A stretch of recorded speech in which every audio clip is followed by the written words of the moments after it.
Podcast. Podcast Santo Anjo, levando conhecimento até você.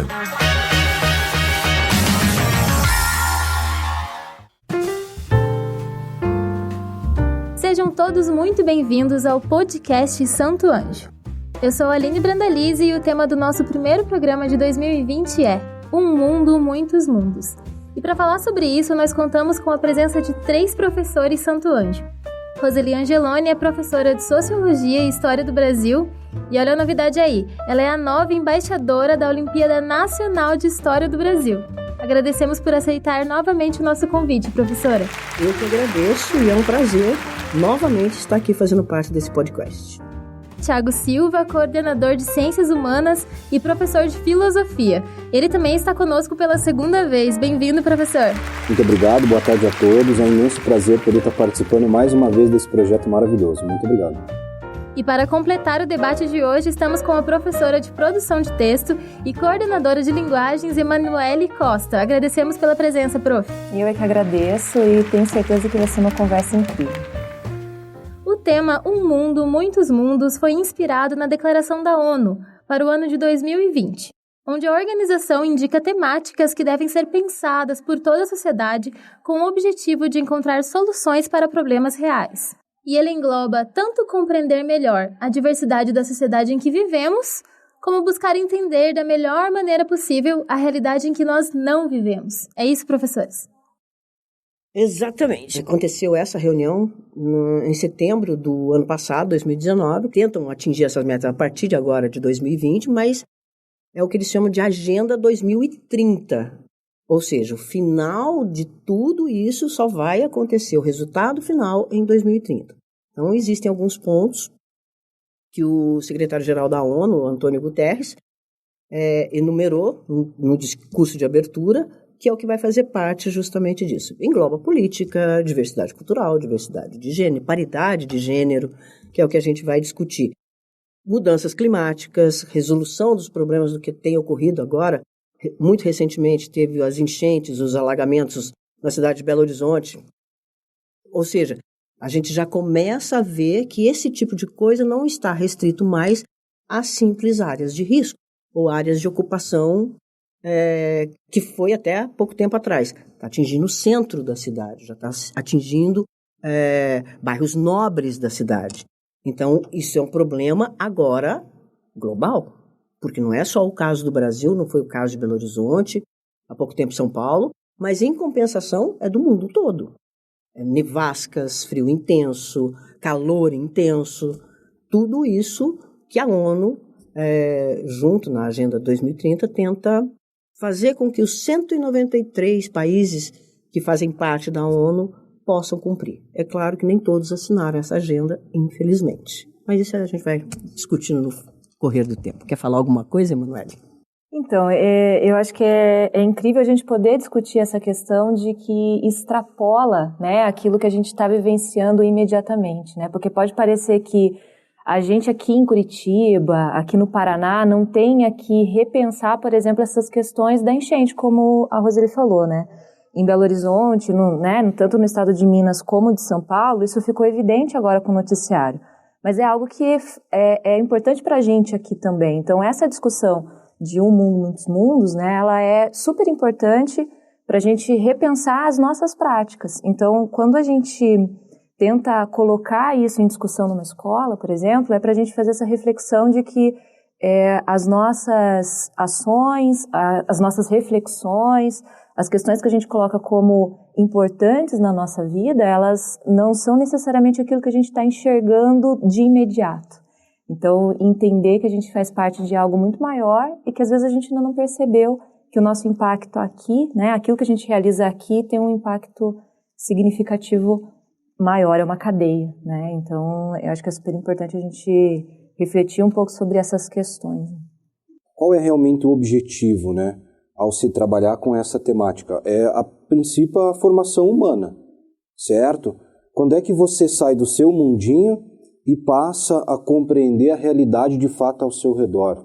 O aprofundamento intelectual e, ao mesmo tempo, existencial que se deve trabalhar para que esse processo, para que essa agenda que está sendo estabelecida possa ser cumprida de fato, né? Para que não seja mais alguma coisa que lá em 2030 você pare assim, analise e diga, nossa, olha, era para ter feito tanta coisa e no fim não fizemos mais nada, né? Virou só mais uma jogada de marketing, virou só mais uma coisinha bonita lá em 2019 para 2020 e se passou.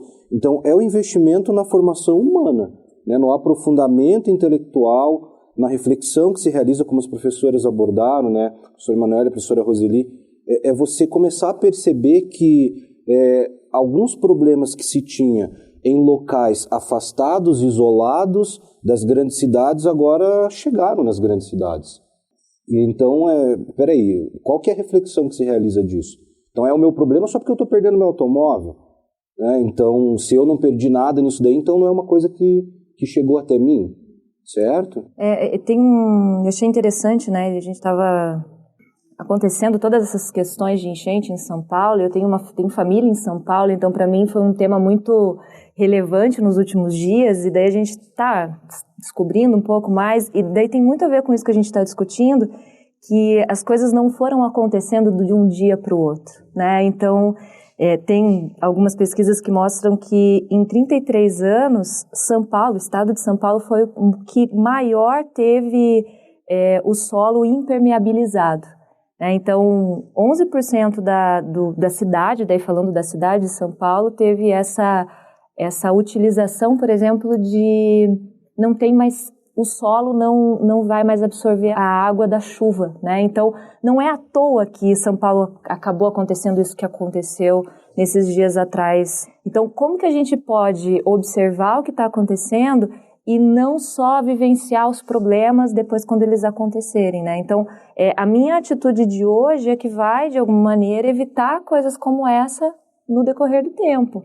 Então, acabou que em São Paulo isso já está posto, né? Mas o que a gente pode enxergar, como que a gente pode perceber essas situações quando a gente tiver estabelecido essas metas que a ONU coloca para a gente colocar como reflexão, o que a gente de fato vai ter feito, né? Como que a gente vai ter realmente discutido, colocado em prática, pensado em ações para de verdade ter visto situações que poderiam ter sido evitadas, né? Uma das coisas, retomando a respeito das enchentes, quando você citou São Paulo, por exemplo, a última enchente, nessa proporção que houve agora em fevereiro, houve outra em São Paulo em 1929, coincidentemente a data do crash da Bolsa de Nova York, que as pessoas realmente ficaram ilhadas. Claro que São Paulo não tinha o tamanho que tem hoje, óbvio, mas para você ver que é um problema que já vem do início do século XX e que continua se alastrando. Nós não temos... Curitiba é assim. Curitiba é assim. Sociologicamente, no final do ano, a gente sempre tem um capítulo, um tema que é justamente o meio ambiente. Neste caso do meio ambiente, uma dos trabalhos que a gente faz é sobre o que foi coberto por causa do advento do automóvel. Então, por exemplo, nós temos o Rio Ivo, que hoje fica onde é a Praça Zacarias, que tem, inclusive, o chafariz, são 4 torneiras enormes, quem ainda não viu, vai lá, veja. Essas torneiras deveriam estar mais ou menos funcionando, e era justamente onde as pessoas iam buscar água para beber, para fazer comida, para lavar roupa. Então, quem tinha dinheiro mandava vir. Só que, com a chegada do automóvel no Brasil, o que aconteceu? As pessoas que moravam em torno do que é hoje a Praça Zacarias, em torno de onde eles pegavam essas águas, aquilo ali ficava cheio de barro. Não existia asfalto, era terra. Então, o que acontece? O progresso que a gente tanto buscou do final do século XX, do final do século XIX para até hoje, no século XXI, a tecnologia que a gente estudou, o conhecimento, como o professor Tiago estava falando, nos trouxe muitos benefícios? Trouxe. Mas a que preço? A impressão que a gente tem é que esse progresso a qualquer custo aconteceu e que agora a gente está tendo que dar muitos passos atrás para entender quais foram as consequências e como é que a gente pode contornar tudo isso. Pois é, desculpa cortar a professora Roseli, mas essa análise é muito importante. Por quê? Você se desenvolve, você evolui muito a questão tecnológica, certo? Mas a consciência humana, ela pouco se desenvolveu. Então, você tem um mundo que é a sua visão específica do quão importante é para você ter um asfalto para você poder pisar, mas você passa por cima, você deixa de lado inúmeros outros mundos, como a questão ambiental, certo? Então, para mim, esteticamente falando, é muito mais interessante eu ter várias calçadas, né? Ladrinhadas, com pedrinhas brilhantes e tudo mais. Só que, e como é que fica a questão ambiental disso tudo? Né? Aí depois, quando está alagando, quando está levando os meus pertences, aí estoura, né, a ausência de reflexão que eu deveria ter tido antes de promover todas essas mudanças. E a exigência, né, que esse mundo que a todo custo exige da gente praticidade, né? É muito mais prático você jogar uma água na tua calçada do que você ter que cortar a tua grama. Então, por que eu não vou passar concreto aqui logo de uma vez? Não preciso cortar grama, não vou mais pensar sobre isso. E daí a gente, né, vai evitando algumas coisas que aparentemente são mais trabalhosas, mas que causam algo um pouco mais... Muito mais trabalhoso. Exato, é uma coisa que me fez refletir, né, sobre a proposta da Unesco. A formação humana, claramente a formação humana. Por que isso? Porque se a gente for analisar a nossa questão tecnológica, né, a nossa questão financeira, a gente já está muito bem desenvolvido. Mas a nossa falha ainda é na questão humana. Certo? É a gente parar para refletir que o meu mundo, isoladamente falando, ele é perfeito. Até o ponto em que ele entra em conflito com inúmeras outras realidades. E mais cedo ou mais tarde esse conflito ele acontece. O meu gramado ele não interfere só em mim, né? Exatamente. O meu gramado ele é também parte de um todo, apesar de ser meu. Exatamente. Né? É você entender que as coisas são suas aparentemente, né? Você está dentro de um coletivo, então elas não são somente suas. E para conhecer essas diferentes realidades, né, pensando em mundos, o meu mundo e o mundo do outro, para conhecer essas diferentes realidades, o melhor caminho, vocês acreditam que seja indo do micro para o macro, por exemplo, conhecer a realidade do meu vizinho, a realidade do bairro vizinho, da minha cidade, da cidade vizinha, para depois começar a ampliar e conhecer o outro estado, o outro país, as outras realidades mais distantes da minha? Seria esse o caminho? Conhecer o local que você mora e as transformações que esse local passou é o que a gente chama de mudança social. Existe uma transformação que vem ocorrendo há anos, historicamente falando, continua, isso não vai parar, só que quando você fala em conhecer única e exclusivamente o seu local, muitas pessoas não têm essa visão. Por quê? Porque eu prefiro conhecer, estou falando agora de um modo geral, eu vou conhecer Nova York, eu vou conhecer... a China agora não, mas eu posso conhecer a Europa, eu posso conhecer outro país, mas e o meu? O meu bairro, a minha casa, o que eu faço de bom que possa contribuir não só ao meu entorno, mas para a humanidade. O próprio Kant fala do imperativo categórico que vai ser rebatido depois pelo... Agora tem que ser o Tiago. Agora sobre o exemplo a ser seguido, mas ao mesmo tempo você também tem que pensar na natureza, que é o caso do... nós temos a questão da natureza do Han Jonas, né? Exatamente. O Han Jonas ele diz que há necessidade de uma nova ética que englobe também a questão ambiental. Né? Então, até o século XIX, a ideia de que a ética estaria aplicada apenas ao ser humano, ela se mostrou falha, porque o ser humano necessita também do meio ambiente para a sua própria existência. Então, se nós não reestruturarmos o nosso padrão ético e incluir nessa nova ética a consciência da necessidade de zelar, de preservar o meio ambiente, né, a humanidade ela ainda assim estará fadada ao fracasso. Né? Então, essa formação humana que a Unesco trabalha e que nós, professores, né, que a ONU, trabalha, e que nós, professores, temos a necessidade de conscientizar os nossos alunos, ela parte do micro para o macro, certo? Essa questão do meu mundo. Vejam como é interessante essa visão do ser humano, né? Eu quero que o outro tenha empatia com as minhas necessidades e com os meus problemas, mas quando eu me pego realmente refletindo sobre a empatia que eu tenho que ter com o problema do outro, poxa, eu quero que as pessoas compreendam o meu mundo, mas quando é que eu me esforcei para compreender o mundo do próximo? Certo? Então, a compreensão que eu tenho da minha realidade e dos problemas que eu carrego deveriam servir de experiência e de impulsão para eu poder ir para o próximo mundo e tentar ajudar o próximo também, né? Então, se eu consigo entender os problemas do meu vizinho, se eu consigo entender, né, as necessidades da natureza ao redor da minha casa, no meu bairro, aí pouco a pouco a gente vai conseguindo avançar, certo? Não dá para abraçar o mundo logo de início, muito pelo contrário, né? Senão a gente nem levanta da cama. Agora, se a gente compreender as necessidades que nós temos ao nosso redor, isso com certeza vai permitir aí galgar coisas muito maiores. Eu vou pegar até o gancho do Tiago para falar que a abertura do discurso do secretário da ONU em setembro do ano passado, ele fala que a diversidade é uma riqueza e não uma ameaça.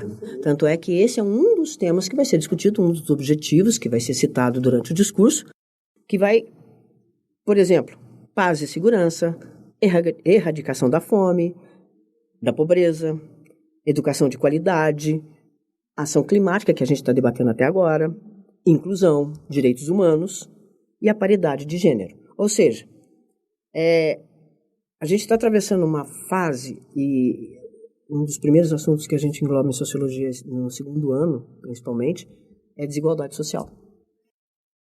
Quando o Tiago falou em não olhar só para o meu próprio umbigo, mas saber o que o outro também precisa. Gente, como socióloga e como historiadora, chega a um ponto que às vezes é triste. Em alguns programas de humor eu já vi isso acontecer, mas chega a ser realmente triste você saber que você reclama de tudo, mas você não faz isso. Eu vou reclamar do trânsito, do cara que estaciona numa vaga para idoso ou para deficiente, mas eu também paro. Ah, não, mas é só 15 minutinhos. Eu não deixei meu carro ali. Entendeu?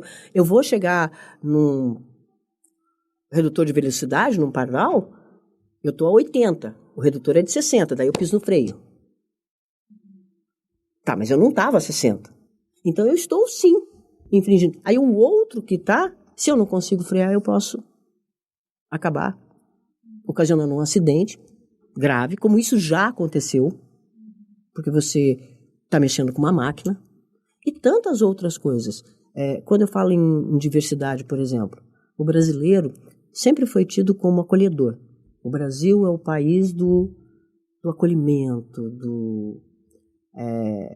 aquela imagem bem bonitinha do Zé Carioca, né?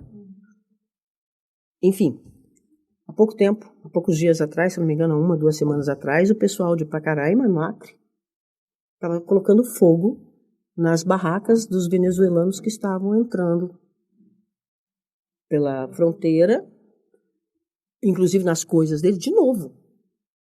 Já aconteceu o apedrejamento, que muitos tiveram que retornar. Por quê? Porque a desculpa é que aumentou o índice de violência. Tá, mas e o outro? E se fosse você? Ele está passando fome. Que volta naquela questão dos muros invisíveis que a gente discutiu no último podcast, né, professora? Exatamente. Porque essa história de um mundo, muitos mundos, engloba justamente você quebrar esses muros, você derrubar essas barreiras para justamente acolher. Ver no outro a mesma necessidade que você tem. Por que eu não posso ajudar o outro? Eu acho muito bonito eu entrar no cinema e ver uma cena, por exemplo, do Oliver Twist, de uma criança que é órfã, estava na rua, em Londres, século XIX, naquela sujeira toda, com fome, e, de repente, ele vai ser acolhido por um bando de marginal. Com isso, eu vou me simpatizar. Depois, ele vai conseguir ser adotado e tudo mais. Mas a hora que eu passo na rua, aquela pessoa em situação de rua não me importa. Se ela me pede um prato de comida, um sanduíche, um pedaço daquilo que eu estiver comendo, ou até mesmo dinheiro, eu não ajudo. Então eu acho muito bonito lá na tela, mas eu não faço. Então, quer dizer, é esse tipo de um mundo, muitos mundos, que em todos os sentidos, não só as ações climáticas, mas em todos os sentidos, que é a agenda que é proposta pela ONU até 2030. Mas isso é o que a gente estava falando, que você falou agora. É do micro para o macro.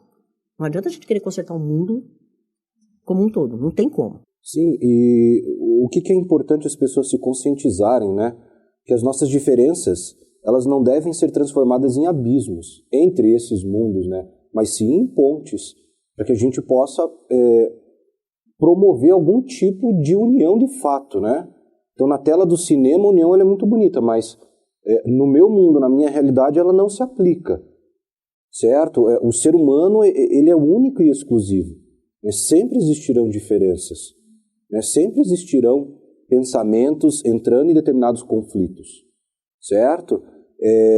Essa realidade do ser humano de tentar formatar a sua própria existência, ela se mostra ser muito falha, certo? Eu posso citar facilmente o filósofo Henri Bergson, né, que deixava muito claro em suas argumentações, no final do século XIX e do século XX, que o ser humano ele não é uma máquina, que o ser humano é dotado de sentimentos muito específicos. E esses sentimentos devem ser levados, né, em consideração no momento em que se realiza uma reflexão sobre a formação da realidade, sobre o desenvolvimento da tecnologia, né, de que, diferentemente de um objeto que nós criamos, né, nós temos um aprofundamento existencial. Então, você começar a compreender a sua diferença é o primeiro passo para você conseguir aceitar a diferença do próximo, certo? É muito fácil você querer impor que o próximo seja como você, senão ele não vai fazer parte do seu mundo, senão ele não vai falar, você não está no meu bairro, então você não sabe o que eu estou passando, certo? Mas esses abismos que nós criamos todos os dias, isso precisa ser revertido, né? E do micro para o macro, com certeza. E não como uma ameaça, exato. Eu acho que quando a gente faz essa discussão, né, a gente propõe sempre essa reflexão sobre o aspecto social, né, e isso é tão importante dentro do nosso contexto, né, como educadores, a gente sempre busca essa ideia de eu sair um pouco da minha individualidade, né, eu tentar olhar para o outro, mas para o outro não necessariamente num olhar de caridade, né, eu acho que a gente ainda está dentro na sociedade permeado muito com essa ideia de, como a Roseli estava falando, eu olho uma pessoa em situação de rua, às vezes eu dou um trocado ali, eu tenho a sensação de que eu fiz a minha parte, eu vou e eu continuo com a minha consciência limpa. Tá, mas vamos tentar discutir então qual foi o motivo dessa pessoa estar em situação de rua, né? Compreendeu além, né? Isso, eu acho que parte um pouco da necessidade da gente fazer esse tipo de discussão, de ser mais complexo, né? De sair um pouco daquilo que está na superfície, da gente aprofundar e tentar entender de verdade o porquê que as coisas estão impostas para a gente dessa forma. Por que na sociedade hoje a gente olha de uma forma tão individualizada para as situações, né? E tá um pouco dessas preocupações da gente estar discutindo aqui, ela parte muito disso, né? Do ser humano estar cada vez mais individualizado. Né? Eu olho só para minha casa, eu olho só para minha situação, eu olho só para as minhas relações familiares ali, eu olho só para as minhas características, né? Eu olho para a minha característica de ser uma pessoa que mora no sul, de ser mulher, hétero, branca, e só isso para mim basta. Então, quais são as outras situações, o que são as outras características, por que isso para mim está tão distante e não pode participar também das minhas reflexões? Então, é até interessante como isso é triste de ver, né, que a gente precisa tocar nessas situações, discutir isso, que isso não está mais posto, né, isso é, na verdade, algo que não está sendo discutido, o natural é ser o individual mesmo. Né? Quase que se tornando um tabu atualmente, né? Você Sim. falar das diferenças é algo como, né, intocável, assim, e isso é tão complicado, porque aí a gente vê todos esses problemas acontecendo e são problemas oriundos desse tipo de reflexão, desse tipo de postura. Dessa ausência de aprofundamento, né, para você poder promover uma reflexão, se a gente for fazer um levantamento aí, o quão o ser humano não se aprofunda nas suas ambições, vamos analisar, né, o quanto não se investiu no desenvolvimento tecnológico de um aparelho celular.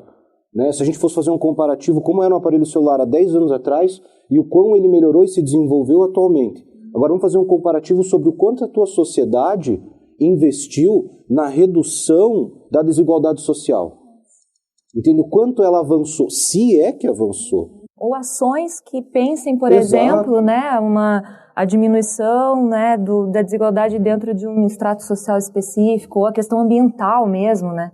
A gente tem avanços e retrocessos, então dá aparentemente que esses temas são menos, né? Menos importantes, não são tão caros assim. Exatamente. Imagina, né? Como será que estará a nossa sociedade daqui 30 anos? Será que a gente realmente vai ter conseguido avançar e cumprir todos esses pré-requisitos? Agora vamos fazer uma análise. Quanto será que um automóvel vai desenvolver, né, vai se apresentar daqui 30 anos? Imagine só. Né, quem será que vai chegar na frente? O desenvolvimento armamentista daqui 30 anos. Né, o desenvolvimento capitalista daqui 30 anos. Mas e como é que fica o responsável por mover tudo isso? Que é o ser humano? Né? Então você tem aí N inovações tecnológicas acontecendo, mas e as inovações humanas? Né? E as inovações intelectuais? E a reflexão? E o desenvolvimento do ser humano fica como? Né? Então você tem um maquinário perfeito para ser operado, mas a peça principal que vai operar ele está como nessa situação? A professora Emanuele comentou agora há pouco sobre conhecer o mundo do outro, né? E eu até fiz uma anotação aqui que conhecer o mundo do outro exige, além de muita empatia, exige também um esforço, um estudo mesmo, para entender questões geográficas, históricas, culturais, sociais. Senão a gente acaba julgando o outro por uma visão nossa, do nosso mundinho, mas o nosso mundo é um e o mundo do outro é outro. Então a gente precisa realmente compreender, como a professora falou, além desse olhar de caridade, ou além desse olhar de só estranhamento ou distanciamento, mas realmente entender que tudo tem uma origem, todas as características têm um porquê, né? A saída dessa zona de conforto, porque às vezes com a intenção de você querer, né, transformar o seu abismo ali entre mundos em uma ponte, você pode acabar criando um abismo ainda maior. Né? Então você pode acabar afastando ainda mais o outro. Então a gente tem que tomar muito cuidado com essa visão superficial que você tem do próximo. Superficial e superior, às vezes, né? Exatamente. Para você ter uma ideia, existe um órgão na América Latina, na Argentina, tem alguns outros países da América do Sul, no Brasil não tem, que mede o índice, o quão a democracia num país está sendo aplicada. Tá? Essa estatística sai, esse levantamento sai praticamente de dois em 2 anos. E tal. O último foi de 2018. 4% da população brasileira acredita que realmente as pessoas são confiáveis. O resto, então, quer dizer, nós temos 96% que não confiam nem na própria família, se você for parar para pensar. Imagine se for um vizinho, se for um colega de faculdade, do trabalho. Então, quer dizer, 96 pessoas no Brasil vivem nessa individualidade, se fecham, não constroem essas pontes e... Por quê? Por medo? Insegurança? Mas como que a gente pode vencer isso? E agem em si mesmadas, né? Porque daí ela tem essa falsa sensação de que a atitude que ela vai desenvolver aqui não vai impactar no outro. Estou fazendo o meu e deixo o outro lá. Deixa o outro. Eu já fiz minha parte. Isso. Exato. Esse individualismo exacerbado, né? Exatamente. E o tema Um Mundo, Muitos Mundos também será tema do projeto interdisciplinar, que vai envolver todos os alunos do Ensino Fundamental 2 e do Ensino Médio aqui do Colégio Santo Anjo durante todo esse ano de 2020.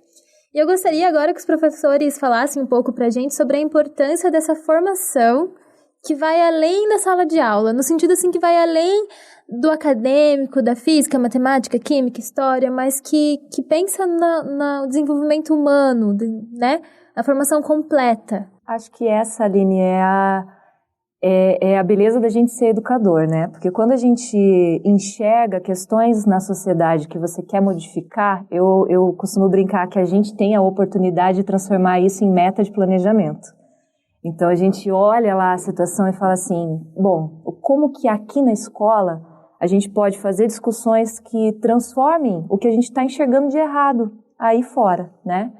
E é um pouco essa a nossa intenção. Então quando a gente discutiu e todo o grupo docente está pensando nessa estratégia é um pouco falando um pouco sobre a percepção que a gente tem de toda essa situação que a gente discutiu, de tá errado, tem muitas coisas aí que a gente está enxergando e como que a gente dentro aqui da escola pode desenvolver nesses alunos essa noção de coletividade para tentar evitar que isso se perpetue, né? Porque eles vão ser a sociedade também. Então, criar objetivos, estratégias para ficar dentro da escola não me parece muito interessante, né? Para não dizer outras coisas, mas fazer com que isso extrapole os muros, né? Que a gente consiga alunos e sujeitos atuantes e pensantes na sociedade que eles vão participar e compor.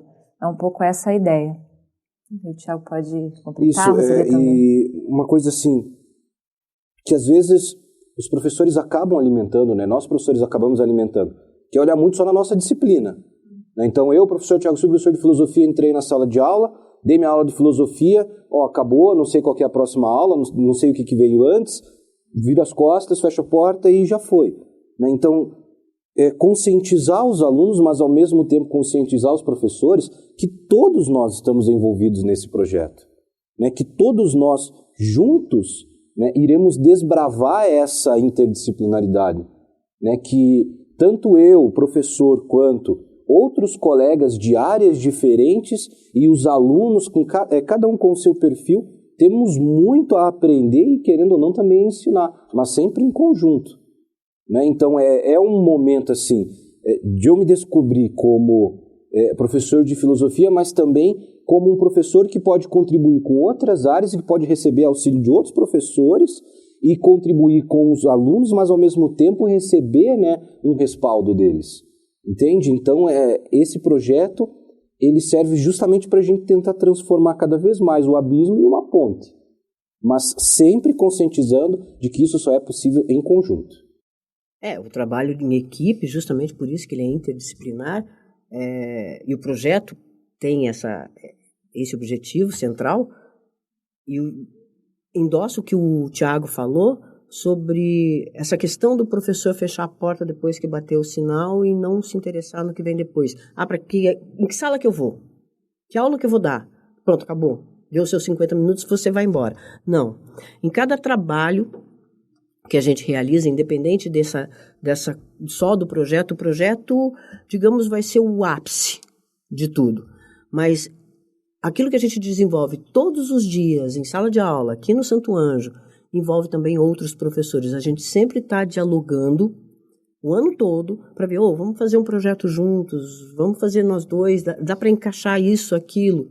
Tanto é que, eu já vou dar até uma palhinha. Um dos projetos que a gente vai fazer engloba eu com sociologia e história, física, literatura, tudo numa coisa só. Então, quer dizer, as pessoas falam, mas vai dar para trabalhar filosofia com física? Claro que dá. Vai dar para trabalhar produção de textos, literatura, com sociologia? Claro que dá. Óbvio que dá. E existe essa troca, realmente. O que o Thiago falou é verdade. A gente aprende todos os anos por causa desse vínculo que nós temos com os alunos. E eles nos ensinam muito. E cabe a nós aproveitar cada coisinha que cada um deixa de particular para aplicar no ano seguinte. E trabalhando em cima de problemas reais, né, professora? Porque também é uma idade, a gente está falando aqui de alunos do 6º ano até o 3º. Então, adolescentes, jovens que estão pensando em que profissão seguir, que estão pensando qual é a carreira, qual é o curso. Então, é uma idade que precisa desse cuidado, né? É uma idade difícil que precisa ter todo esse cuidado para que eles se sintam cidadãos participantes e entendam qual é o seu papel dentro da realidade que eles vivem. Sem dúvida, se percebendo ainda, né? Eles ainda estão traçando, entendendo a identidade deles, né? Desde o 6º, né, até a 3ª série do médio, é uma etapa muito delicada.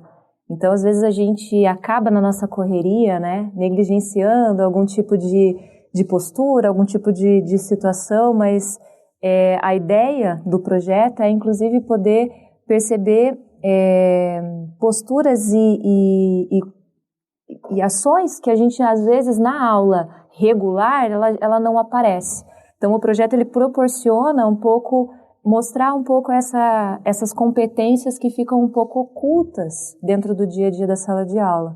Então, o projeto, ele culmina em produtos, né? Então, eles vão realizar dentro de um cronograma específico alguns aspectos mais intelectualizados, então eles vão discutir, fazer reflexões, fazer fotografias, enfim, dependendo de cada uma das naturezas, e vão construir um produto final. Cada um dos projetos tem um produto específico, mas eles vão poder realizar isso, né, tudo em conjunto e tal. Mas e isso daí vai aparecer, né, conhecimentos e competências que ficam aparentemente ocultas dentro da nossa correria, que a gente tem que cumprir alguns currículos específicos, né? E no projeto ele vai aparecer. Então, a ideia é que isso fique em evidência também. Então, coisas que, às vezes, a gente pode não dar tanta atenção, com o projeto a gente vai conseguir olhar com mais carinho.